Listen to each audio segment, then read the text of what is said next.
ओम श्री गणेशाय नमः। श्री शिव महापुराणे द्वितीयायां रुद्र संहितायां तृतीय पार्वती खंडे अथ चतुर्विंशोऽध्याय। हिंदी अनुवाद। देवताओं ने कहा, रुद्र देव मदन का विनाश करने वाले स्तुत्य अत्यंत तेजस्वी तथा 3 नेत्र वाले आपको नमस्कार है। शिव विशिष्ट किरणों से व्याप्त भीम भीमाक्ष महादेव प्रभु तथा तीनों लोकों के स्वामी आपको नमस्कार है। आप सभी लोकों के नाथ हैं, पिता तथा माता हैं, ईश्वर हैं, शंभु ईश शंकर तथा विशेष करके दयालु हैं। आप सभी लोकों के धारण करता हैं, आप हमारी रक्षा कीजिए। हे महेश्वर, आपके बिना दुखों को नाश करने में कौन समर्थ है। ब्रह्मा जी ने कहा, इस प्रकार के वचनों को सुनकर नंदीश्वर शिव जी का वाहन अत्यंत कृपालु होकर कहने लगा। नंदीकेश्वर ने कहा, हे सर्वेश, विष्णु आदि देव समूह मुनिगण सिद्ध संघ विशेष करके आपको देखने के इच्छुक हैं। अपनी सफलता को चाहने वाले दैत्यों द्वारा तिरस्कृत ये सभी आपकी शरण में आए हुए हैं, इसलिए देवताओं तथा मुनियों की आप रक्षा कीजिए।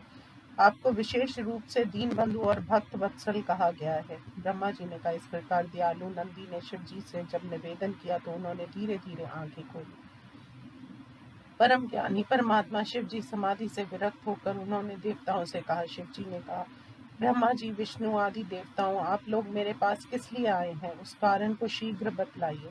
ब्रह्मा जी ने कहा। शिव जी के इन वचनों को सुनकर सभी देवता प्रसन्न होकर उनसे कुछ कहने के लिए विष्णु के मुख की ओर देखने लगे। शिव जी के परम भक्त तथा देवताओं के हित चिंतक विष्णु ने मेरे द्वारा कहे गए महान देव कार्य को सुनाया। हे शिव जी, तारकासुर ने देवताओं को अत्यंत कष्ट दिया है, इसलिए वे सब आपसे निवेदन करने आए हैं। हे शिव जी, आपके औरस पुत्र द्वारा ही उस दैत्य का वध हो सकता है, ये मेरा कथन सत्य है।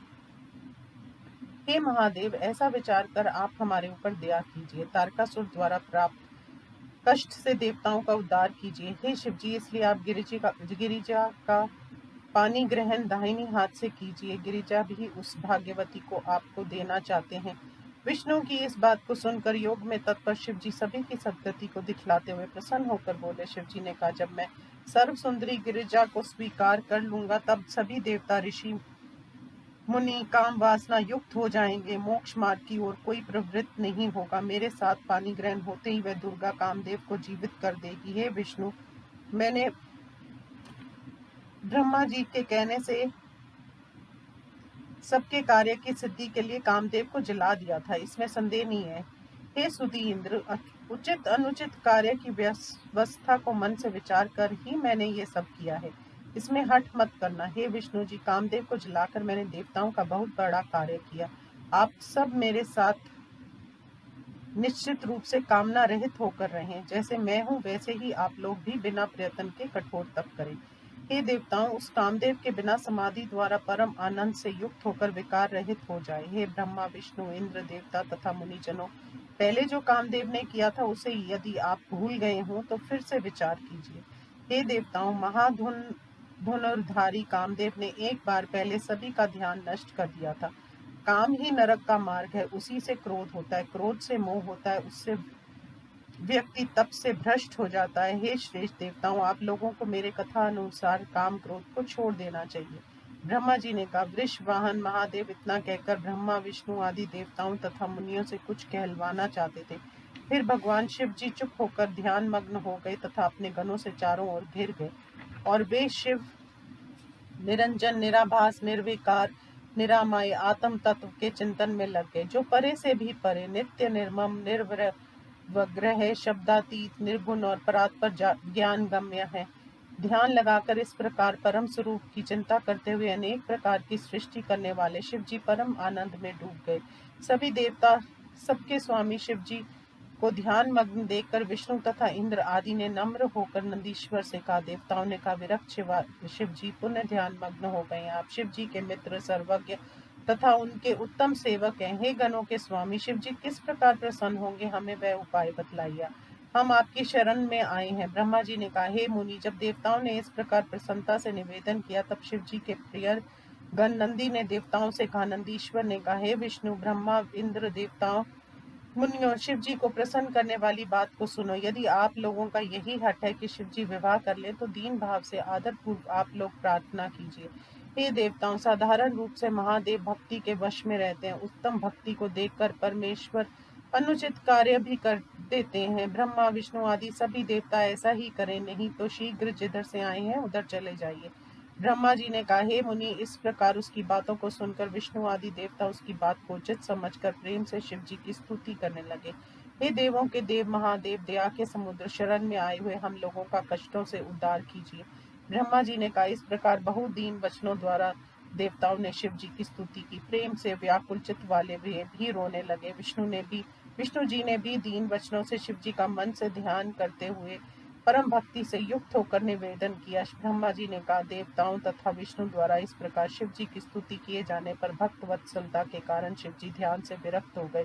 स्वयं प्रसन्न होकर देवताओं को प्रसन्न कराते हुए शिव जी ने दयापूर्ण दृष्टि से देखा। शिव जी ने कहा, हे ब्रह्मा विष्णु तथा इंद्र आदि देवताओं, आप सब एक साथ मेरे पास क्यों आए हैं? सच सच मेरे सामने कहिए।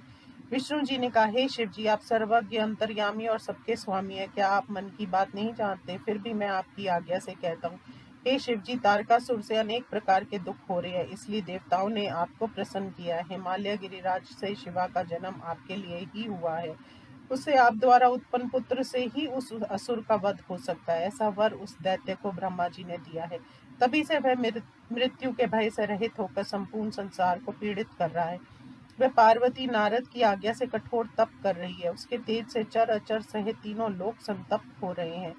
हे परमेश्वर, आप शिवा को वर देने के लिए वहां जाइए। हे स्वामी, देवताओं के दुखों को दूर कर हमें सुखी बनाइए। हे शिव जी, आपके विवाह को देखने की हम देवताओं के मन में बड़ी इच्छा है, उसे आप यथाविधि कर लें।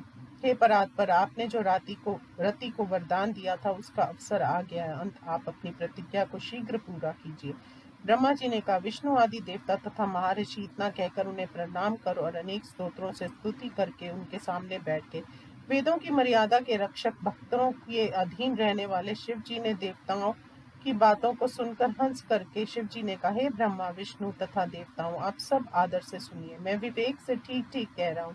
मनुष्यों के लिए विवाह करना उचित नहीं है, क्योंकि विवाह का बंधन हथकड़ी के सदृश है। संसार में अनेक कुसंग है, स्त्री संग उन सब में बड़ा है। मनुष्य अन्य सभी बंधों से छूट सकता है, पर स्त्री संग से नहीं छूट सकता। लड़की तथा लोहे के बंधों से बंधा हुआ तो छूट जाता है, लकड़ी तथा लोहे के बंधों से बंधा हुआ तो छूट जाता है, परंतु स्त्री आदि के बंधन में पड़ा हुआ कभी नहीं छूट सकता। महाबंधन कारक विषय निरंतर बढ़ते जाते हैं और विषयों से घिरे हुए व्यक्ति को स्वप्न में भी मोक्ष नहीं मिलता। जो मनुष्य सुख प्राप्त करना चाहे तो वह विधि पूर्वक विषय वासनाओं को छोड़ दे, क्योंकि विषयों को विष के समान कहा गया जो मनुष्य को मार डालते हैं। विषय वासना में पड़े हुए पुरुष से जो बातचीत करता है उसका भी चरित्र भ्रष्ट हो जाता है। अंत आचार्यों ने विषयों को चीनी के लेप से युक्त इंद्रायण का फल कहा है। यद्यपि मैं इस प्रकार की बातों को भली भांति जानता हूँ, फिर भी मैं आप लोगों को प्रार्थना की को सफल करूंगा। मैं सदा भक्तों के वश में रहता हूँ, तदनुसार सब कार्य को करता हूँ। अंत अनुचित कार्यकर्ता के रूप में मैं तीनों लोकों में प्रसिद्ध हूँ। काम रूप देश के स्वामी की प्रतिज्ञा को मैंने सफल किया। भीम राजा के बंधन में पड़े हुए सदाशिव राजा का परण पूरा किया। गौतम को मैंने कष्ट दिया। मैं त्र्यंबक की आत्मा हूँ और सदैव सुखी रहता हूँ। भक्तों को कष्ट देने वाले दुष्टों को मैं विशेष रूप से शाप देता हूँ। हे देवताओं, मैंने आप लोगों के कष्ट को सदा दूर किया है। वत्सल भाव को धारण कर देवों की रक्षा के लिए ही मैंने विषपान किया था। भक्तों को सुखी करने के लिए मैंने अनेक बार बहुत से कष्ट भोगे। मैंने गृहपति होकर विश्वानर मुनि के कष्ट को दूर किया। हे ब्रह्मा तथा विष्णु जी, मैं अधिक क्या कहूँ, मैं ये सब सच कह रहा हूँ। मेरी प्रतिज्ञा को आप सब यथार्थ रूप से जानते ही हैं। जब जब भक्तों पर किसी प्रकार का कष्ट आता है तब तब मैं सदा शीघ्र ही उनका विनाश कर देता हूँ। मैं ये जानता हूँ कि आप सब तारकासुर से दुखी हैं। अब मैं उस असुर से उत्पन्न आपके दुख को शीघ्र ही दूर कर दूंगा।